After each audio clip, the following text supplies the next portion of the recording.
Okay, Grandma D, Grandpa Glenn, it's Christmas. We got a Christmas train. Actually, it's not Christmas. It's like December 4th. Jackie, what do you think of the train? Good. Look at that. Daddy, what do you think? Conductor Matt? Pretty cool. There's some dips though. There's some dips in the track. We've already had one collision. We got the Christmas houses. Oh, they're not lit up though.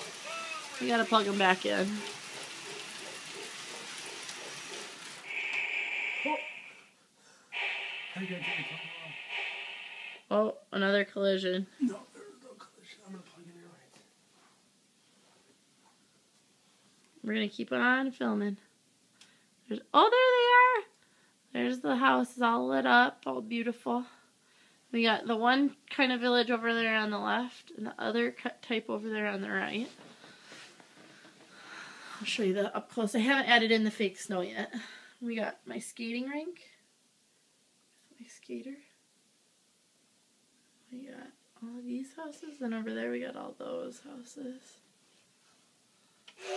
But then, the real joy of tonight, the train. What do you guys think? Good. Hey, smile for Grandma D and Grandpa Glenn.